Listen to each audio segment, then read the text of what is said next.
चलो ठीक है, क्लास शुरू करते हैं। देखो आपकी बार ये चैप्टर इंपॉर्टेंट हो जाएगा, क्योंकि इससे ऐसा रहता है 1-2 क्वेश्चन, इससे बहुत सारे क्वेश्चन भी पूछे जा सकते हैं। पर मेरा मानना है 1-2 क्वेश्चन तो ज़रूर मान के चलो, इस आपकी बार इस चैप्टर से आएगा। 1-2 क्वेश्चन आने की तो प्रोबेबिलिटी ज़रूर रहेगी। दूसरी बात ये क्या करता है ना, दूसरा बेसिक्स के लिए भी काम करता है, आपको इक्वेशन सॉल्व करने के लिए आगे मतलब कि प्रॉफिट लॉस हो गया, किसी में भी जहाँ पे भी इक्वेशन बन रहा है वहाँ पे हेल्प करता है। तो बेसिक चैप्टर भी है, साथ में से क्वेश्चन आने की प्रोबेबिलिटी आपके बढ़ भी सकती है। 3-4 क्वेश्चन भी देखने को मिल सकते हैं, क्योंकि नंबर सिस्टम में आपकी बात तो है नहीं है कि वो 25 क्वेश्चन पूछेगा, तो चांसेज है कि वो इससे पूछे। ठीक है, तो दूसरी बात है एनसीईआरटी का है भी, 6ठी क्लास में भी है, 7वीं क्लास में भी, 8वीं में भी है, 9वीं में भी है, 10वीं में भी, हर जगह ये चैप्टर है, तो इसलिए भी इम्पोर्टेंट हो जाता है। एनसीईआरटी में भी है। ठीक है, तो रेखीय समीकरण में 4 होते हैं वेरिएबल, मतलब जिनका मान आप बदलता रहता है। ठीक है, कुछ होते हैं नॉन वेरिएबल जिनको कांस्टेंट भी बोलते हैं, जो मतलब फिक्स होते हैं 1 2 3 4 5 6। तो पॉलिनोमियल कैसे बनता है, बहुपद पदों के आधार पर याद रखना कि 2 प्रकार के होते हैं, एक पदी, ठीक है, सॉरी 3 प्रकार के होते हैं। एक पदी जिसमें सिंपल ऐसा लिखा रहता है, ठीक है, एक पदी होता है, पद का मतलब ये पूरा एक पद, ये एक पद है। ठीक, द्विपदी मतलब 2 पद रहेंगे। ठीक है, जैसे देखो इसमें 2 पद है, एक पद 2 पद। त्रिपदी का मतलब होता है जिसमें 3 पद होने चाहिए। ठीक है, तो ये पदों के आधार पर हो गया। दूसरा होता है घातांक के आधार पर। रैखिक बहुपद मतलब जिसमें याद रखना कि इनकी पावर 1 ही रहती है। ठीक है, तो ये लीनियर पॉलिनोमियल हो गया। द्विघात बहुपद मतलब जिनके पावर 2 रहती है, एक पावर जरूर 2 रहेगी। ठीक है, और यही सबसे मेन इंपॉर्टेंट है, यही इसी से रिलेटेड क्वेश्चन आते हैं, यही क्वेश्चन सोल्व करने में इनमें काम आता है। ठीक है, अब देखो बोडोमास का नियम अपन जानते हैं। सबसे पहले ब्रैकेट को सोल्व करते हैं। ठीक है, सबसे छोटा ब्रैकेट, फिर मझला ब्रैकेट, फिर बड़ा ब्रैकेट। ऑफ का मतलब होता है का मतलब मल्टीप्लिकेशन, डी का मतलब डिवीजन होता है, ये एम का मतलब मल्टीप्ली गुणा करना, ए का मतलब एडिशन हो गया, जोड़ करना, और एस का मतलब सब्सट्रैक्शन मतलब घटाना। ठीक है, तो ये भी चीज़ याद रखना, ये जब भी अपने इक्वेशन को सोल्व करते हैं उनमें काम आता है। अब देखो जैसे ये है एक चर वाले रैखिक समीकरण, यूपीएससी ने पूछा है क्वेश्चन में, फिर 12 बता रहा हूँ, सिंपल से सिंपल क्वेश्चन भी पूछा है इसमें। अरे आराम से याद करो, 2017-18 में क्वेश्चन आया था, तो मैं फिर 12 बता रहा हूँ, क्वेश्चन आने की प्रोबेबिलिटी है। एनसीईआरटी में चैप्टर भी दिया था, क्वेश्चन तो आएंगे, बस ये है कि 4-5 क्वेश्चन भी आ सकते हैं इस चैप्टर से। आपकी बात 1-2 क्वेश्चन तो जरूर मान के चलो आएंगे। ठीक है, तो ये चीज़ याद रखना। एक चर वाले रैखिक समीकरण को कैसे सोल्व करते हैं, अब देखो जैसे मान लो ऐसे दिया हो, तो आराम से पहले बोडोमास नियम लगाओ। सबसे पहले जो ब्रैकेट में दिया है उसको सोल्व करो। ठीक है, यहाँ पे सोल्व कर लिए, उसके बाद में ब्रैकेट ओपन हो जाएगा। फिर उसके बाद में देखो यहाँ पे क्या आया था, डिवीजन आया था, तो डिवीजन को ऐसे मल्टीप्लिकेशन में हो जाएगा। जब इसको रिवर्स चेंज कर देंगे तो ये नॉर्मल है। फिर इसके बाद में एक्स से वैल्यू निकालना होता है, तो इस टाइप का एक क्वेश्चन आएगा, आया हुआ भी है ऐसा नॉर्मल क्वेश्चन। एक आता है 2 चर वाले रैखिक समीकरणों का युग्म। अब देखो 2 चर वाले, ये मान लो कि ये क्वेश्चन बनी। ठीक है, तो 1 सॉल्यूशन कब होगा, जब याद रखना A1 और A2, ये कंडीशन याद रखना, ये तीनों की तीनों कंडीशन इंपॉर्टेंट है। अगर ये कंडीशन याद रही तो डायरेक्ट क्वेश्चन सोल्व हो जाएगा। ठीक है, तो ये चीज़ याद रखना बहुत इंपॉर्टेंट है। जब A1 A2 अपन B1 B2 अगर मान लो दोनों बराबर नहीं है तो अद्वितीय हल होगा, मतलब 1 सॉल्यूशन होगा। ठीक है, इसका मतलब है तो ग्राफ एक पॉइंट पे काटेगा और उस पॉइंट का वैल्यू अपने को मिल जाएगा, एक्स और वाई का वैल्यू मिल जाएगा अपने को। अगर मान लो A1/A2 B1/B2 और C1/C2, अगर इस तीनों के तीनों सेम है तो अनंत हल होंगे, इनफाइनाइट सॉल्यूशन, इसका ग्राफ ऐसे बनेगा। अब मान लो जब A1A2/B1B2 not equal to C1C2 है तो कोई हल नहीं होगा। तो ये चीज़ याद रखना, इसी टाइप की कंडीशन भी दिया रह सकता है एग्जाम में, तो इम्पोर्टेंट है ये चीज़ें याद रखना। कंडीशन हल करने की विधि तो 3 पर विधि है, परंतु सबसे मेन विधि अपन यही यूज करेंगे। प्रतिस्थापन विधि भी होती है, वर्ग गुणन विधि भी होती है, पर अपने को एग्जाम तो है नहीं कि भाई इसी विधि से करके आओ। अपने को ये विलोपन वाली विधि, तो इसमें जैसे क्या करेंगे, यहाँ से एक्स का वैल्यू निकालेंगे और यहाँ पे रख देंगे, तो फिर वो सोल्व कर लेंगे। तो किसी एक चर का समान करना, समान चर का चिन्ह भिन्न होना चाहिए। देखो ये जो मैं बता रहा था भी प्रतिस्थापन विधि है, और ये जो विलोपन वाली विधि में क्या होता है कि इसको गायब किया जाता है। ध्यान से देखना, 3y + 5, ये 3x - 2y = 2। अब देखो जैसे मान लो मैं x को गायब करना चाहता हूँ, तो यहाँ पे 3 है, यहाँ पे 2 है, तो मैं x के जो गुणांक है इसको मैं समान करना चाहूँगा, तो मैं क्या करूँगा, इधर 3 से गुणा कर दूंगा और इधर 2 से गुणा कर दूंगा, तो 3 दूना 6 हो जाएगा। याद करना, जब ये 2 से गुणा करोगे तो सबसे गुणा करोगे, इधर 3 से गुणा करोगे तो सबसे गुणा करोगे, तो 3 दूना 6x, ये हो गया 9y ये 3 पंजे 15, इधर देखो 2 से गुणा हुआ 6x, ये 4y और ये 4। अभी देखो ये सेम हो गए। अब यहाँ पे जब सेम आ जाए, कभी ऐसा होगा प्लस हो गया माइनस होगा तो फिर तो कुछ करने की जरूरत नहीं रहेगी। परंतु अगर मान लो सेम नहीं है, जैसे ये तो एडिशन हो रहा है, प्लस प्लस अपने को इसको एलिमिनेट करना, तो यहाँ पे माइनस से गुणा कर देंगे इस इक्वेशन को, तो ये प्लस हो जाएगा, ये माइनस हो जाएगा, तो ये दोनों कट गए। अभी देखो ये प्लस का है 4y है, ये प्लस का 9y है, तो कितना हो जाएगा 13y। अब ये देखो ये 15 प्लस के 4 उसमें से जाएंगे तो 11, ठीक है। तो y बराबर कितना आ जाएगा 11/13। जब भी y की वैल्यू आ गई तो y की वैल्यू आप किसी भी इक्वेशन में रख दो जाके, तो फिर अपना x का वैल्यू भी आ जाएगा। तो ये चीज़ याद रखना, ये क्वेश्चन आ सकता है इससे, ठीक है। देखो y अपन 11/13 है और x का वैल्यू 16/13, तो इस टाइप का क्वेश्चन जरूर आएगा, ये चीज़ याद रखना। अब आता जो यूपीएससी में जो क्वेश्चन जो पूछे जा रहे हैं, अब मैं फिर बार बता रहा हूँ, एज वाला जो क्वेश्चन आता है आप इसी मेथड से करोगे, ठीक है। तो ये चीज़ याद रखना, प्रॉफिट लॉस वाले इस टाइप के क्वेश्चन आएंगे, एज वाले क्वेश्चन जरूर आएगा, आपकी बार देख लेना, ठीक है। 2021 के बाद उन्होंने पूछा नहीं है, तो आपकी बार चांसेज है 100% आने के। अब देखो ध्यान से देखना ये क्वेश्चन। देखो एक अभिनेत्री ने कहा आज से 5वें वर्ष बाद में, ठीक है, मतलब आगे की बात कर रहा है, मैं अपनी 5 साल पहले की आयु, अभी अपने आप को पीछे के लेके जा रहा है कि 1.5 गुनी हो जाऊंगी, उसकी वर्तमान आयु क्या है। तो याद रखना, वेरी वेरी इंपॉर्टेंट, ये जरूर आएगा इस टाइप का क्वेश्चन। तो आप क्या करोगे, इसका मेथड 1 है कि माना कि वर्तमान आयु उसकी x वर्ष है, जो भी अभिनेत्री है उसकी अभी एज है x वर्ष। अब ये जो क्वेश्चन में जो लैंग्वेज बोला उसी के अकॉर्डिंग अपन इक्वेशन बनाएंगे। ये बोल रही है कि आज से 5 साल बाद में, ये लिख दिया, ठीक है।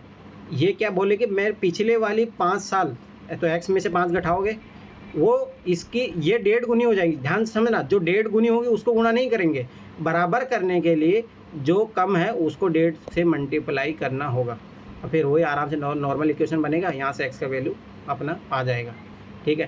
तो ये मेथड 1 है।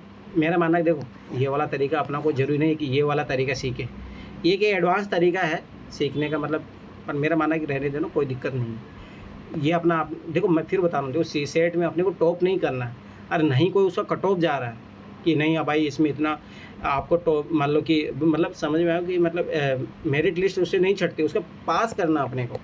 तो अपने को भाई सीधी सी बात है 50 क्वेश्चन की समथिंग करना, जिसमें से काट पीट के अपने 40 सही हो जाए। तो मैं फिर 12 बता रहा हूँ, तो ज़्यादा अपने को टेंशन नहीं लेना, क्वेश्चन सही होना चाहिए, मेन मोटो ये है। तो अपन इस मेथड से करें। अब देखो ये मेथड मैं बता देता हूँ। देखो वो आगे 5 साल लेके जा रही है और पीछे 5 साल, ठीक है। तो ये अंतर कितने का हो गया, 10 का अंतर हुआ, ठीक है।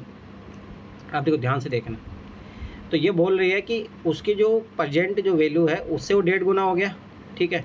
तो 1.5 गुना हो गया, तो यहाँ पे इसको दशमलव उठाएंगे तो ये आ गया, और फिर इसको सोल्व कर लेंगे अपन, 2:3 आ गया। जो ये अंतर है, यहाँ पे अंतर कितने का आया, 1 का, और ये जो अंतर दिया था ये कितने का, 10। तो एक अंतर जब 10 के बराबर है, 10 वर्ष के बराबर, तो दो अंतर का दो अनुपात का मान कितना आ जाएगा, 20 वर्ष, ठीक है। तो वो जस्ट उससे कितना 5 साल आगे की बात कर रहा है, तो 5 वर्ष पूर्व की आयु, तो उसका कितना हो जाएगा 20 + 5। तो ये चीज़ याद रखना, ऐसे भी किया जा सकता है, पर मेरा मानना है, मैं फिर बार बता रहा हूँ, क्वेश्चन सही होना चाहिए, कोई दिक्कत नहीं, अपना ये मेथड लगाओ, ये कोई जरूरी नहीं, सीखो नहीं सीखो कोई इशू नहीं है। ये होता है कि डायरेक्ट किया जा सकता है, मतलब फास्ट स्पीड बढ़ती है, परंतु मेरा मानना है कि नहीं, ज़्यादा टेंशन मत लो, पता लग रहा अपन उसी को टेंशन है। संख्या को विस्तारित रूप, तो ये तो मैं बता ही दिया था आपको, ठीक है। 2 × 10⁻0 + 5 × 10⁻1, तो बस यही आएगा। फिर जब 3 होगा तो क्या हो जाएगा, 10⁻2 से गुणा, ठीक है। तो ये याद रखना, एक क्वेश्चन इससे भी आता है, इसीलिए मैं बता रहा हूँ आपकी बार ये चैप्टर बहुत इंपॉर्टेंट हो जाएगा, कम से कम 5 क्वेश्चन भी देखने को मिल सकता है। 2 अंकों की संख्या, ये तो इम्पोर्टेंट है ही, याद रखना, इकाई अंक, ठीक है, माना x, ढाई अंक क्या माना y, ठीक है। अब देखो संख्या क्या बन सकती है, इकाई अंक, तो वही 10⁻0 × इकाई अंक क्या माना x + y × 10⁻1, ठीक है। तो संख्या ये बन जाएगी। याद करो इस टाइप के क्वेश्चन हमेशा आते हैं, अंकों को पलटने वाली बनी संख्या क्या हो जाएगी, अब इसको अंकों पलट दोगे तो 10x + y हो गई। अब इन दोनों का अंतर पूछ लेता है बहुत बार, तो ये चीज़ याद रखना, ये जब इसको ऐसे घटाओगे तो ये आ जाएगा, ये डायरेक्ट याद रखना। तो बड़ी संख्या में से छोटी संख्या को घटाना है, ठीक है। इन दोनों का योग पूछ ले, तब ये डायरेक्ट ये चीज़ें याद रखना, ये बहुत काम आएगा, ठीक है। ठीक है, वैसे सेम चीज़ें 3 अंकों की संख्या में पूछ सकता है, तो 3 अंक मान लिया, इकाई अंक ये है, ढाई अंक ये है, सैकड़े का अंक है, तो ये संख्या ये बन जाएगी अपने को, ठीक है, विस्तारित रूप में जो लिखते हैं अपन, ठीक है। अब अंक पलटने पर बनी संख्या, तो याद रखना कि ये वाई तो चेंज होता नहीं, ये ऐसे कैसे रहेगा। अभी दोनों का अंतर याद रखना क्या होगा, 99z माइनस एक्स। तो ये चीज़ याद रखना, ये काम आएगा। तो 3 अंकों को हमेशा अंतर ही पूछेगा, ये याद होनी चाहिए। बहुत बार यूपीएससी ने क्वेश्चन पूछे यहाँ से, ठीक है। अब आते हैं यहाँ से, वेरी वेरी इंपॉर्टेंट, ठीक है। मैं फिर बता रहा हूँ कि 4-5 क्वेश्चन आ सकते हैं इससे। ये क्वेश्चन है कि यहाँ से क्वेश्चन बढ़ सकते हैं अब की बार। क्वाड्रेटिक इक्वेशन द्विघात समीकरण तो अपने जानता है कि जिनकी घात 2 होती है, ठीक है। अब याद रखना कि a नॉट इक्वल टू 0, क्योंकि फिर ये द्विघात समीकरण रहेगी नहीं अगर ये 0 हो जाएगा तो, ठीक है। अब देखो ये तीनों कंडीशन याद रखना, डायरेक्ट बहुत बार इस पे भी क्वेश्चन आ सकता है। बी स्क्वायर माइनस 4ac अगर 0 से ज़्यादा है तो मूल वास्तविक होंगे और असमान होंगे, मतलब डिफरेंट होंगे। अगर वो दोनों 0 के बराबर, B square minus 4ac equal to 0, तो मूल वास्तविक होंगे, रियल तो होंगे पर समान होंगे, ये चीज़ याद रखना। अगर मान लो कि 0 से छोटा है, मतलब माइनस में इसका वैल्यू आ रहा है बी स्क्वायर माइनस 4ac का, तो मूल काल्पनिक होगा, ये चीज़ याद रखना। तो इसी को अपन विवेचक भी बोलते हैं, तो ये चीज़ याद रखना, उसका ज़्यादा इंपॉर्टेंट, पर ये कंडीशन तीनों के तीनों कंडीशन याद रखना, ठीक। अगर देखो ध्यान समझना, इससे समीकरण बनाने वाला क्वेश्चन आ सकता है, ठीक है, ध्यान समझना। और मैं फिर बता रहा हूँ एनसीईआरटी में सारा दिया हुआ है, तो इम्पोर्टेंट हो जाएगा अब की बार। ए स्क्वायर पहले बी एक्स प्लस सी, 0 के 2 मूल है, रूट्स अल्फा और बीटा, ध्यान समझना, ये इसके मूल है। तो मूलों का योग बराबर क्या होता है, माइनस बी अपॉन ए, ये फॉर्मूला याद रखना, ठीक है। मूलों का गुणनफल सी अपॉन ए, तो ये फॉर्मूला याद रखना। अब तो इससे मूलों से बनने वाली समीकरण होगी एक्स स्क्वायर, मूलों का योग तो अपन निकाले माइनस बी अपॉन ए से आएगा, यहाँ पे मूलों का गुणनफल तो ये आएगा सी अपॉन ए से। तो ऐसे करके समीकरण बनेगी, यहाँ पे मान रखना पड़ेगा। तो डायरेक्ट समीकरण भी पूछ सकता, मूल दे देगा आपको, ठीक है। तो ये चीज़ याद रखना। हल करने की विधि द्विघात, जो इसको श्रीधर आचार्य विधि भी बोलते हैं अपन, ठीक है। एक्स बराबर minus B plus minus B square minus 4ac upon 2a, ठीक है। तो ये चीज़ याद रखना। एक तो ये द्विघाती सूत्र है, वर्ग विधि भी है, गुणनखंड विधि भी है, तो अपन फॉलो करेंगे गुणनखंड विधि, जिसमें फैक्टर ये भी कर सकते हो, जिसको जो इजी लगे वो कर लेना, ठीक है। गुणनखंड विधि, गुणनखंड विधि में वही है कि अपन जैसे x square minus 5x plus 6 है, तो देखो गुणा करने पे आना चाहिए 6 और जोड़ने पे आना चाहिए माइनस के 5। तो एक्स स्क्वायर तो मैंने किया 6x प्लस 1x प्लस 6, देखो ध्यान से, गुणा करने पर 6 आ गया, सॉरी यहाँ नहीं, 3 और 2 से गुणा करो, हाँ तब आएगा, ठीक है। देखो गुणा करने पर प्लस के 6 आने चाहिए, तो 6 आ रहा है, और जोड़ने पे माइनस के 5 आने चाहिए, तो माइनस 2 5 आ रहा है। अब देखो x कॉमन लेंगे तो x माइनस 3 बच गया। यहाँ पे देखो, यहाँ पे आपको करना पड़ेगा 2 कॉमन लो, ठीक है। तो यहाँ पे माइनस 2 कॉमन लेना पड़ेगा आपको, तो ये बन जाएगा x माइनस 3 इजिकल टू 0। अभी x माइनस 3 कॉमन ले लेना, x माइनस 3 x माइनस 2, ठीक है। तो यहाँ से x की 2 वैल्यू आएगी, 2 भिन्न भिन्न आ रही है। तो ऐसे करके सोल्व क्वेश्चन करने का दे सकता है, तो ये चीज़ याद रखना, ठीक है। तो ये सारे चैप्टर हो ही गए थे, अब इधर आ जाओ। मैं फिर बता रहा हूँ, अच्छे से देख लेना, वो चैप्टर से क्वेश्चन आएंगे आपकी बार। 2 क्वेश्चन की तो मैं गारंटी दे रहा हूँ, 2 क्वेश्चन तो ज़रूर मिलेंगे आपको पेपर में, 5 क्वेश्चन भी आ सकते हैं, तो ये चीज़ याद रखना आपकी बार, इंपॉर्टेंट है वो चैप्टर। नंबर सिस्टम के बाद में सबसे इंपॉर्टेंट चैप्टर है वो लीनियर इक्वेशन वाला, क्योंकि एक तो सिंपल भी है और एनसीईआरटी में हर जगह दिया है, 6ठी क्लास में भी दिया है, 7वीं क्लास में भी दिया है, 8वीं क्लास में, 9वीं क्लास में, 10वीं क्लास में, इसलिए इम्पोर्टेंट हो जाएगा आपकी बार के लिए वो। तो कल अपन यहाँ तक कर लिए थे। अब आ जाओ इधर परमुटेशन कॉम्बिनेशन। अब देखो कुछ चैप्टर में बता रहा हूँ जिनमें 5-5 क्वेश्चन। अब ये जो चैप्टर है इससे भी 5 क्या आपके जैसे आपके 10 क्वेश्चन आए थे, मैं बता रहा हूँ अब की बार 15 क्वेश्चन मान के चलो, इसके परमुटेशन कॉम्बिनेशन के और प्रोबेबिलिटी के 15 क्वेश्चन मान के चलो आएंगे। मैं फिर बार बार बता रहा हूँ। और ये जिस तरीके से पेपर को टफ करने का जो तरीका बनता है ना, उनके पास उनका यही होता है कि नॉर्मल क्वेश्चन में भी परम्यूटेशन कॉम्बिनेशन घुसा दो, प्रोबेबिलिटी घुसा दो, तो नॉर्मल क्वेश्चन भी हार्ड बन जाता है। तो ये चीज़ याद रख लेना, आपकी बार बहुत इम्पोर्टेंट है, ठीक है। अब देखो permutation combination is very very important, ठीक है। तो ये जैसे 11th क्लास के चैप्टर था एनसीईआरटी का, मैंने बोला तो पढ़ लेना, ठीक है। अब देखो ध्यान से अगर इसको सीख लोगे ना तो क्वेश्चन बनना, मेरा ही मानना है, देखो ध्यान से बना, 15 क्वेश्चन इसके आ रहे हैं ना, तो आराम से 6 से 7 क्वेश्चन ऐसे होते हैं जो बहुत ईजी होते हैं। अगर आप उसकी लैंग्वेज को ध्यान से पढ़ लोगे तो बना लोगे, ठीक है। तो ये चीज़ याद रखना। अब जैसे परमुटेशन का मतलब क्या होता है, बस ये चीज़ याद रखना, ये दोनों में अंतर होता है, परमुटेशन और एक कॉम्बिनेशन बनाना। तो ये क्वेश्चन ध्यान से पढ़ना, वो कॉम्बिनेशन बनाने की बात कर रहा है या परमुटेशन बनाने की बात कर रहा है। तो परमुटेशन का मतलब होता है अरेंजमेंट करना किसी चीज़ों का, ठीक है। तो ये चीज़ याद रखना है, जब क्वेश्चन आप पढ़ोगे तो उसको ये जानना है कि किसकी बात कर रहा है। देखो ध्यान से, जैसे परमुटेशन, 3 में से 2 का व्यवस्थित करने के तरीके। 3 मान लो 3 वस्तुएं हैं और आपको इनको 2, आप इनमें से 2 लो और उनको व्यवस्थित करने के कितने तरीके हो सकते हैं आपके पास, ठीक है। तो ये चीज़ याद रखना, जैसे मैं ए और बी को साथ में ले लूँ, ठीक है, फिर ए के साथ में सी ले लूँ, ठीक है। तो ये चीज़ याद रखना, ये तो रिपीट हो रहा है, एक मिनट देखते हैं। अब देखो अगला, बी के साथ में ए लूँ, ठीक है, ये बी के साथ सी आएगा यहाँ पे, ठीक है, बी के साथ सी आ गया, बी के साथ ए आ गया, फिर सी के साथ ए और सी के साथ बी। तो ये 6 तरीके होते हैं। तो याद रखना, परमुटेशन निकालने का तरीका होता है डायरेक्ट फैक्टोरियल, 3 फैक्टोरियल, ठीक है। ध्यान समझना, ये 3 है तो इन 3 को व्यवस्थित करने के तरीके 3, तो ये कितना हो जाएगा 3 × 2 तो 6, ठीक है। तो ये चीज़ याद रखना। अब देखो कॉम्बिनेशन का मतलब होता है चूज़ करना या सिलेक्ट करना, 3 में से 2 के चुनने के तरीके।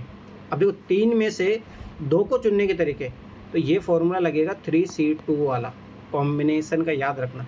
तो 3 फैक्टोरियल, ठीक है, अपॉन 2 फैक्टोरियल इंटू 3 - 1 करोगे तो 1 फैक्टोरियल ही आएगा।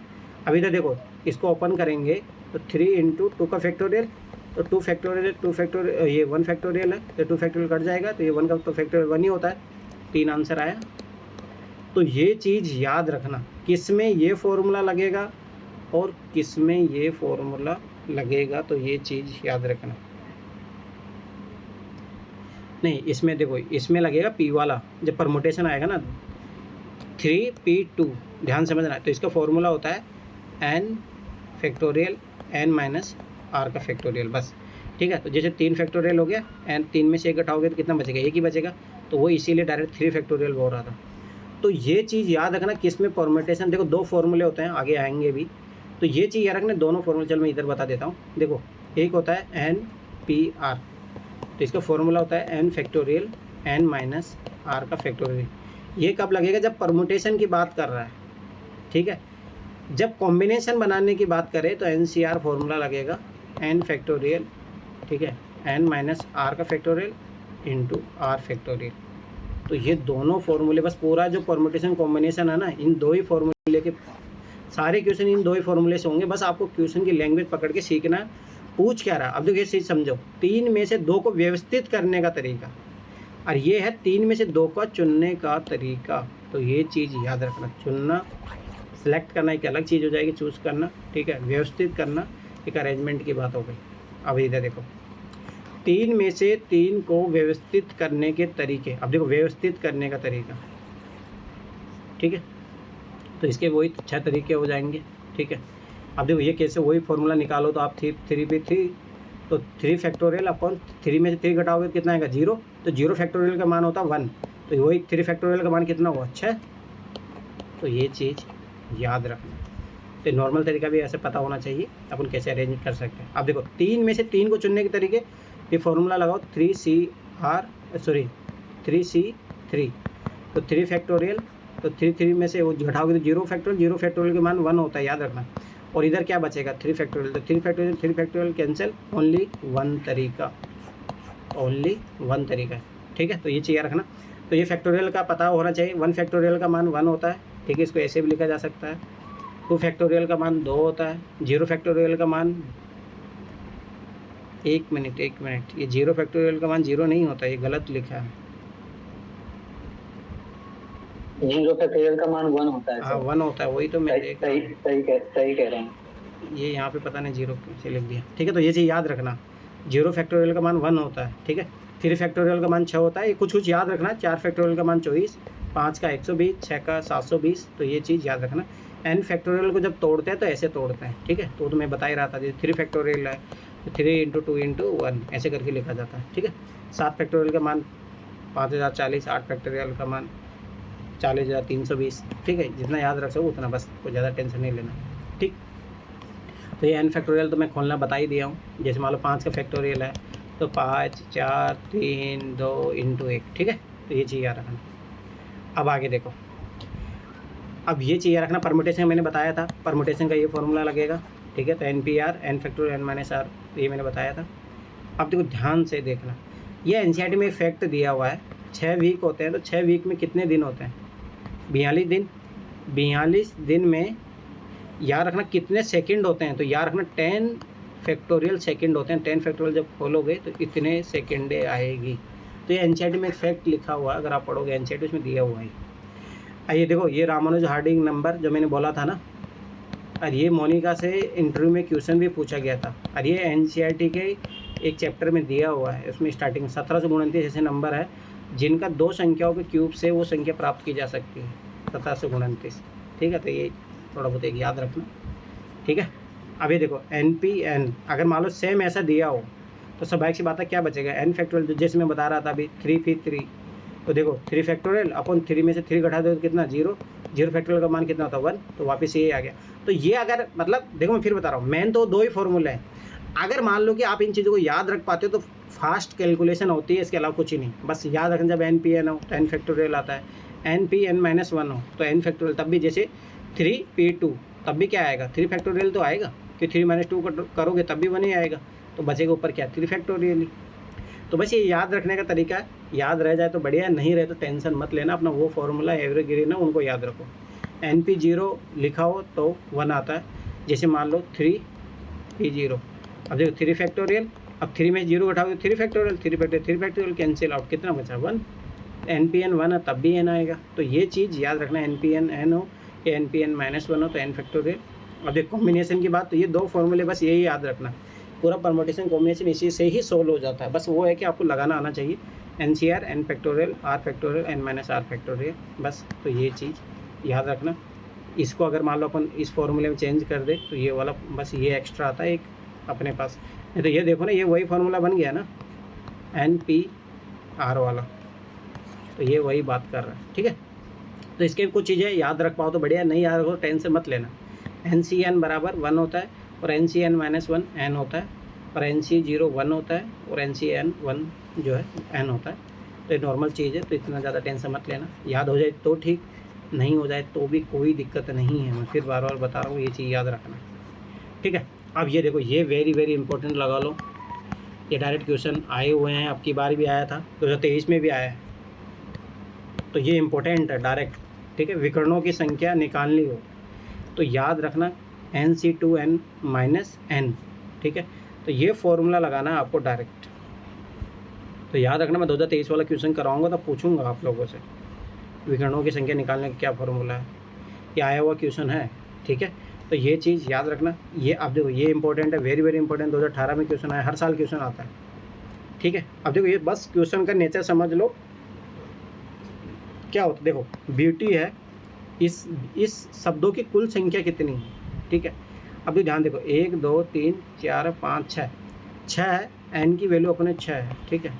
तो शब्दों की कुल संख्या कितनी बनाई जा सकती है, तो याद रखना 6 फैक्टोरियल। तो वो कैसे, देखो 1 2 3 4 5 6, अपने पास 6 जगह है।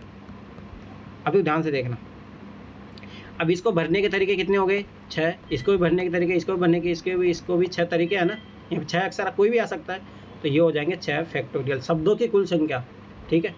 तो टोटल कितने हो जाएंगे 720। नए शब्दों की संख्या, तो नए शब्दों की संख्या जब भी पूछे, मतलब ये तो पुराना दिया ही था, एक घटा दो तो सारे जो आएंगे वो नए शब्द आएंगे। तो ये चीज़ याद रखना अपने को क्या पूछ रहा है, ठीक है। अब आगे देखो, आगे इस टाइप के क्वेश्चन आएंगे, ऐसे शब्दों की संख्या जिसकी शुरुआत यू से, ए से और अंत यू से हो। अब देखो 2 चीज़ें फिक्स हो गई अपने पास, देखो पहले 6 थी अपने पास, ध्यान से समझना इसको, ये बहुत इंपॉर्टेंट है, ठीक है। 3 4 5 6, वैशाली अपनी तरफ से माइक को बंद करो, ठीक है। अभी तो ध्यान से देखना, मैं फिर बार बता रहा हूँ, ये क्वेश्चन आएंगे, इसी टाइप के क्वेश्चन आते हैं। अब देखो ध्यान से समझना, अब देखो पहले 6 संख्या थी, अब ये बोल दिया कि नहीं ए से शुरू होना चाहिए और यू पे ख़त्म होना चाहिए।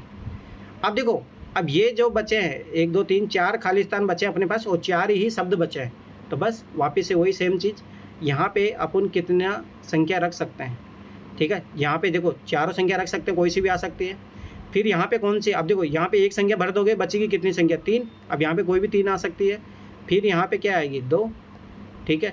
फिर यहाँ पे वापस से क्या आएगी 1 आएगी, तो 4 तिया 12, 12 दूना 24, टोटल शब्द कितने बचेंगे?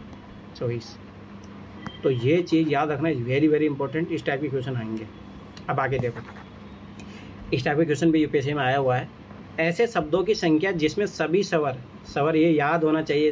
देखो टोटल ABCD में 26 होते हैं, जिसमें 5 स्वर होते हैं और बाकी व्यंजन होते हैं 21। तो ये चीज़ याद रखना, छोटी छोटी चीज़ें, जिसमें सभी स्वर AI एक साथ हो। ठीक है, अब देखो ध्यान से समझना, सभी स्वर एक साथ हो। ठीक है, अब देखो अपने को पता है कि ये पांचों एक साथ आने हैं। ठीक है, 1 मिनट, 4 फैक्टोरियल, कौन सा वर्ड लिया है मैंने, यहाँ पे देखना पड़ेगा। अच्छा हाँ, ये वाला क्वेश्चन ही है, सेम क्वेश्चन है, देखो। ठीक है, अब इसमें जितने भी स्वर कौन कौन से हैं, देखो AEIOU।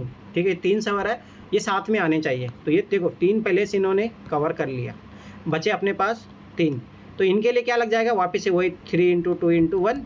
परंतु अब देखो यहाँ पे ये है, इसका भी देखो, अब ध्यान से समझना। एक तो ये चीज़ हो गई। ठीक है, दूसरी बात ये अंदर जो है, जैसे AAU, अब ये भी तो अपने स्थान चेंज कर सकता है ना। जो आपने क्या दिया है, ऐसे शब्दों की संख्या जिसमें सभी स्वर एक साथ हो। ठीक है, अब ध्यान से देखना, एक तो ये चीज़, रुको एक बार दोबारा बताता हूँ, ये क्वेश्चन इंपॉर्टेंट है, इस टाइप का क्वेश्चन आता भी है। ठीक है, आपने ये कंडीशन बोला, अब ये नहीं बोला कि स्टार्टिंग में आना चाहिए, एंडिंग में आना चाहिए, कहीं पे भी आ सकता है। अब तो ध्यान समझना, ये तीनों शब्द एक साथ आने हैं, जैसे AAU, तो इनमें भी तो कॉम्बिनेशन बनेगा ना, कभी ए आगे आ सकता है, ये आ सकता है, तो ये बन जाएगा 3 फैक्टोरियल। ठीक है, अब अपने पास बचे हैं इधर 1 2 3 और जो बचे हैं 3 शब्द बचे हैं। ठीक है, अब ध्यान से समझना, अब यहाँ पे देखो, एक तो ये आ सकता है और जो 3 अक्षर अपने जो बचे हैं वो आ सकते हैं। तो यहाँ पे क्या हो जाएगा, 4 फैक्टोरियल, मतलब 4 हो जाएगा। फिर उसके बाद में जब यहाँ पे 1 आ जाएगा, ठीक है, मान लो इसको फिक्स कर दे, तो अब बचे अपने पास कितने अक्षर, 3, तो यहाँ पे 3 आएगा। ठीक है, फिर वापस यहाँ पे कितने बचेंगे, 2, और यहाँ पे 1। तो ये चीज़ याद रखना। तो ये एक तो बनेगा 4 फैक्टोरियल, जो ये बन रहा है। ठीक है, ये 3 फैक्टोरियल बनेगा इनका अंदर का अरेंजमेंट करने के लिए। टोटल कितने हो जाएंगे, 144। तो ये छोटी छोटी चीज़ें याद रखना बहुत इंपॉर्टेंट है। और ये जो मैं सारे तरीके बताऊंगा ना, इससे बाहर कोई क्वेश्चन नहीं आएगा, और नहीं आया भी है।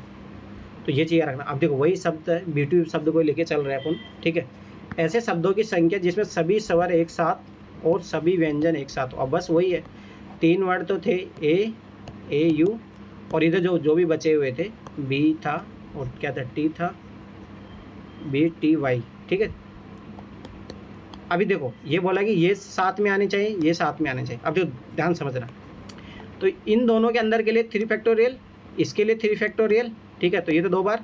दूसरी बात, इन दोनों को एक दूसरे की जगह, ये यहाँ पे भी आ सकता है, यहाँ पे भी आ सकता है, उसके लिए 2 फैक्टोरियल। बस आ गया 72। समझ में आ रहा है ना। ये मैं फिर बता रहा हूँ, क्वेश्चन आएंगे लगभग, मान के चलो इस दोनों चैप्टर से प्रोबेबिलिटी और इससे 15 क्वेश्चन मान के चलो आप, 15 क्वेश्चन आएंगे। मैं फिर दोबारा बता रहा हूँ, और ये जो तरीके मैं बता रहा हूँ इससे बाहर नहीं जाएगा कोई क्वेश्चन। मेरा मानना है कि अगर आप 5-6 क्वेश्चन भी बना लोगे तो बहुत अच्छी बात होगी। ठीक है, आगे देखो, जिसमें कोई भी 2 स्वर एक साथ ना हो। अब ध्यान से समझना, तो ये 6 जगह थी अपने पास, 3 4 5 6। अब देखो 2 स्वर साथ में नहीं होने चाहिए, तो वॉवल्स साथ में नहीं आए। मान लो मैंने यहाँ पे 3 वॉवल्स थे, ध्यान समझना, मैंने यहाँ पे वॉवल्स बस दिया, तो मुझे यहाँ पे व्यंजन भरना पड़ेगा। फिर मैंने यहाँ पे वॉवल्स भर सकता हूँ, फिर मुझे व्यंजन भरना पड़ेगा, फिर मुझे वॉवल्स यहाँ भरना पड़ेगा, तो यहाँ मुझे व्यंजन भरना पड़ेगा। अब ध्यान से देखो, अब अपने पास देखो टोटल स्थान तो 6 है ही। ठीक है, दूसरी बात, अपने पास वॉवल्स जो है कितने थे, 3 ही तो थे। ठीक है, वॉवल्स स्वर अपने पास 3 है। ठीक है, पर अपने पास स्थान कितने हो जाएंगे, और कांस्टेंट भी जो है साथ में नहीं आने चाहिए। ठीक है, अब देखो ये वाली जब मैं कंडीशन अगर फॉलो कर रहा हूँ 1 2 3, ठीक है, अब ये जो वॉल्स है एक दूसरे में अपने आप को चेंज हो सकते हैं। ये वो वाले हैं जो कांस्टेंट है, मतलब व्यंजन जो है वो चेंज हो सकते हैं। अब देखो मान लो मैंने इस कंडीशन को फॉलो किया, ठीक है, एक तो ये तरीका हो गया। दूसरा मान लो मैं जब ऐसे करो वॉल्स लिया मैंने 2, पर क्या बोला, जब कोई भी 2 स्वर एक साथ ना हो ना, यही कंडीशन है ना, तो 2 कांस्टेंट को साथ में ले सकते हैं। तो ये मान लो ये मैंने ले लिया, फिर यहाँ पे वॉल्स बदल लिया, फिर यहाँ पे, पर यहाँ पे नहीं, ऐसा नहीं होगा। फिर हाँ हो सकता है, 1 2 3 4 5, फिर यहाँ पे वॉल्स आना ज़रूरी है, 6 हो जाएगा। ठीक है, तो वो कोई सा भी तरीका हो, ऐसा ही तरीका होगा। अब देखो ध्यान से देखना, अब इसको अपने को कॉम्बिनेशन करना है। ठीक है, अब देखो ये वॉल्स है, यहाँ पे कोई भी 3 आ सकते हैं, तो ये क्या हो जाएगा, जैसे मान लो 3 हुआ, यहाँ पे 3 जमाने तरीके हुए। अब यहाँ पे से एक वॉल जमा देंगे तो 2 आ जाएगा, फिर यहाँ पे आएगा 1। ठीक है, तो ये हो गया 3 फैक्टोरियल। ठीक है, ये हो गया अपने पास 3 फैक्टोरियल। ठीक है, आगे देखो, अब 4 में से 3 चुनने के तरीके वॉवल्स को कैसे आया।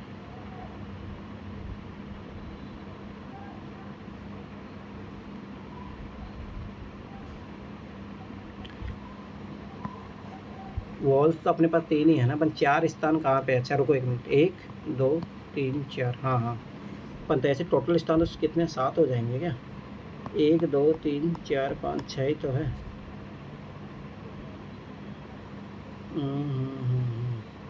रुको 1 मिनट,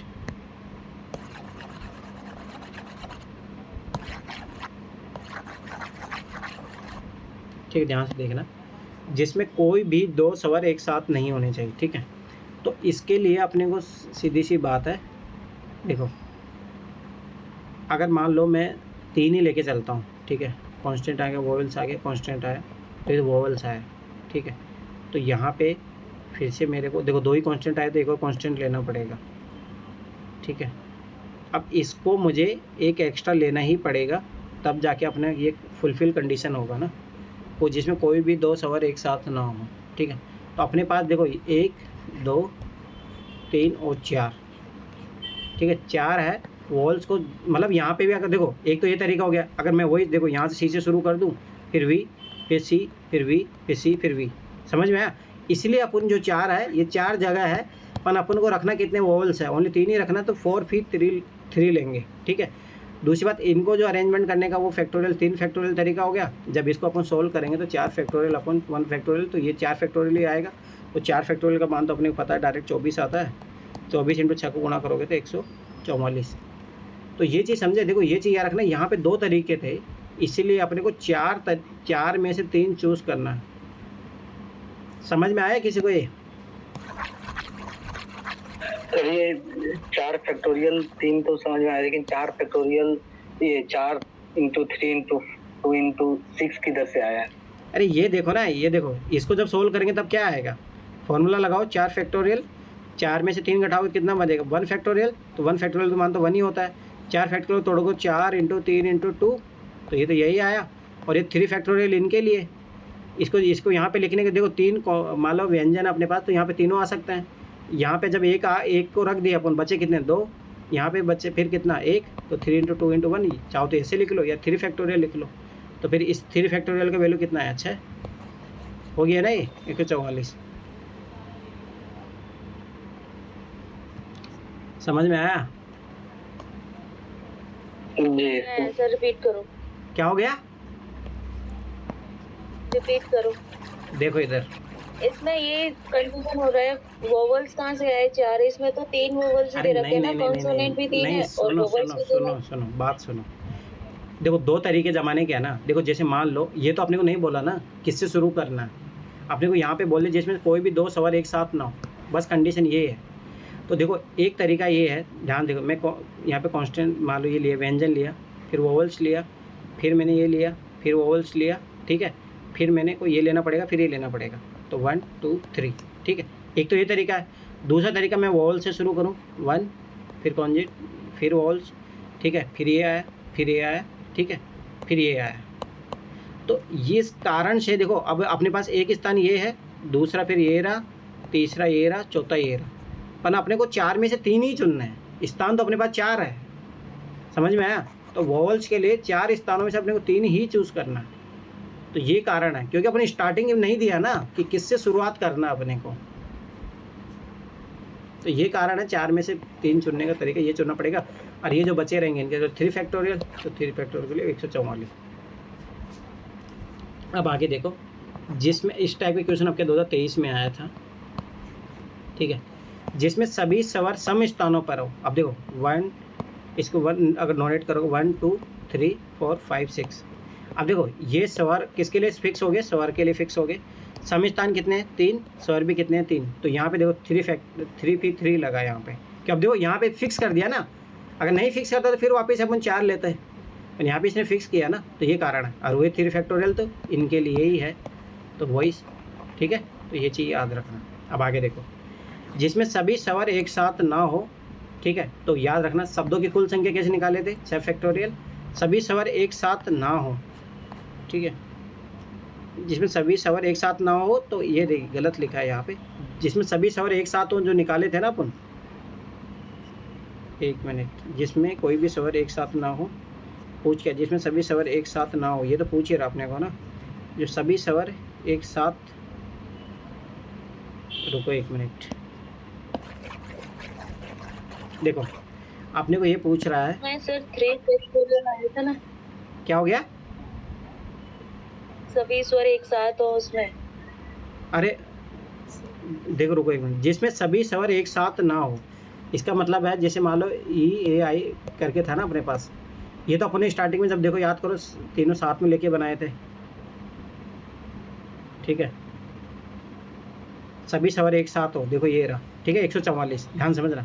अब अपने को चाहिए एक साथ स्वर साथ में ना हो, तो इसके लिए फॉर जितने सारे हैं और जितने सभी स्वर एक साथ है, ये गलत लिखा है हो, तो जो एक साथ होंगे उनको अगर घटा देंगे टोटल में से, तो फिर बचेंगे जो क्या आएंगे, एक साथ नहीं है, ठीक है। तो ये चीज़ याद रखना, यहाँ पे एक साथ ना हो वो नहीं, सभी स्वर एक साथ है उसको लिखा है यहाँ पे, समझ में आया ना, बताओ। ये 8-9 तरीके हैं जैसे से क्वेश्चन आएंगे, यही 8-9 तरीके हैं जो यूपीएससी ने आज तक पूछा है, यही 7-8 तरीके हैं, ठीक है। एक और तरीका है जिसमें शब्द रिपीट होते हैं, तो याद रखना, जैसे मान लो इलाहाबाद का पूछता है, तो जब शब्द रिपीट होता है ना, कुछ भी नहीं करना होता, जो जितने शब्द हो रहे थे ना उनको रिपीट, उनको बस जितना फैक्टोरियल मतलब जितने शब्द रिपीट हो रहे हैं, जैसे मान लो ए जो है 2 बार रिपीट हो रहा था, 2 फैक्टोरियल से डिवाइड कर देना, बी जो है तो वो भी 2 बार रिपीट हो रहा था, 2 फैक्टोरियल, ऐसे कर देना बस, और सेम यही सारी चीज़ें लगती है। सरेख बिंदु क्या होता है, तो ये थोड़ा इंपॉर्टेंट कॉन्सेप्ट है। कोलिनियर पॉइंट 3 या उससे अधिक बिंदु एक सीधी रेखा पर होते हैं, जैसे ऐसे करके बहुत सारे पॉइंट है, कोलिनियर पॉइंट होंगे, ठीक है। नॉन कोलिनियर पॉइंट मतलब 2 से ज़्यादा, 3 या उससे अधिक बिंदु एक साथ सीधी रेखा पे ना हो, याद रखना, 3 या उससे अधिक बिंदु एक सीधी रेखा पे ना हो, ये वाला कंडीशन लगेगा जब मैं क्वेश्चन करवाऊंगा, तब ये चीज़ याद रखना, दोनों के दोनों। अब याद रखो प्रोबेबिलिटी। अब देखो मैं बता रहा हूँ, इन दोनों चैप्टर से 15 क्वेश्चन तो मान के चलो अब की बार आएंगे, तो इजी क्वेश्चन तो अपन एटलीस्ट बना ले, इस कंडीशन में होने चाहिए, ठीक है। अब देखो प्रोबेबिलिटी का ये एक चीज़ याद रखना, बहुत ईजी होता है, यही मेन फार्मूला है, ये दोनों चीज़ याद रखना, यही सारा प्रोबेबिलिटी डिसाइड करता है, यही, कोई ज़रूरत नहीं ये सब फालतू की आगे चीज़ें, पर ये सबसे मेन चीज़ है। तो अनुकूल परिणामों की संख्या, कुल परिणामों की संख्या, जैसे ध्यान समझना, जैसे आप सिक्कों को उछालते हो तो क्या क्या आ सकता है, हेड और टेल आ सकता है, तो कुल परिणाम क्या आ सकते हैं, एक बार उछालने पर 2 परिणाम आ सकते हैं, आएगा कौन, एक ही आएगा, चाहे हेड आए टेल आए, तो 1/2 प्रोबेबिलिटी हो गई, ठीक है। और याद रखना, आने की प्रोबेबिलिटी और नहीं आने की प्रोबेबिलिटी, इसका मान 1 रहेगा।